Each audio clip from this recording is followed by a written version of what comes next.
One TV Patrol. Attorney John Fernandez pasabot labot sa akusasyon ni Police Lieutenant Colonel Jovi Espinido sa PNP. Dili ang tibuok organisasyon apan ang organisasyon sa PNP nasudlan og sindikato nga membro mismo sa kapulisan. Kini ang tubag og pagpasabot sa legal counsel ni Police Lieutenant Colonel Jovi Espinido nga si Osame City PNP Pro Bono Lawyer Attorney Andres Fernandez Jr. human gitulisok sa si Police Lieutenant Jovi Espinido sa PNP nga matud pa way kamatuoran ang gipang-asoy niini sa Kongreso nga nag-akusar sa organisasyon sa dili maayo niining aktibidad. Matud pa ni Attorney John Fernandez nga bisan ang Kongreso nasayod na sa dili maayong kalihukan sulod sa PNP o ang presensya ni Police Lieutenant Colonel Jovi Espinido usa lang ka bahin sa legal nga proseso aron mamahimong credible ang gihimong investigasyon sa Kongreso.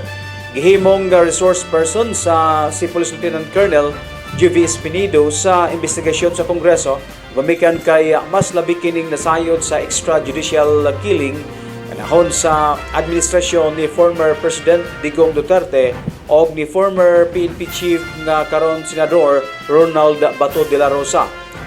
Napugos sa pagsanong si Police Lieutenant Colonel Jovi Espinido nga mamahimong resource person sa investigasyon sa Kongreso human kini gi-appeal sa akusasyon sa PNP sa bag-ong drug list personality. Gitawag si Espinido sa Congress, dahil nag-iimbestigar, naka-explicar siya, o nakaminsan siya nga ang labing dakong sindikato sa droga o krimen as police. Pero dili ipasabot, wala niya ipasabot nga ang kinadak ang sindikato mao ang PNP. Wala, nagpabilin siya nga loyal sa PNP. Ang iya lang is naay mga tao, naay mga opisyal sa PNP nga mooy nagdala sindikato sa droga o man pang krimen. Kadang ma-level 3 day ka din na sayon. Gi-report siya, gibutang siya sa listahan nga drug lord siya, level 3 siya. Taas na kayo ng level 3.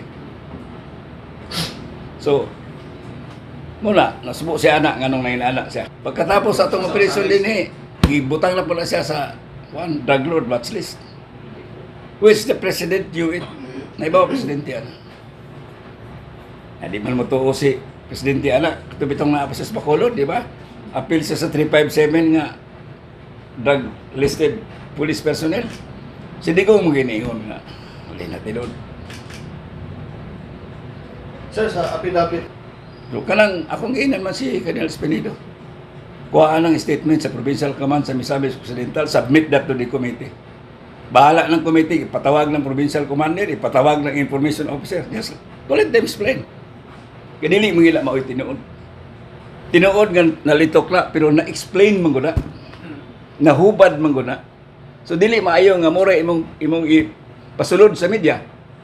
Kana nga statement without knowing the explanation. That goes to show that the provincial command, the information officer, did not research about the proceedings where Espinido made that statement. Kaya nag-research sila. Hindi sila kasultian na. One TV Patrol.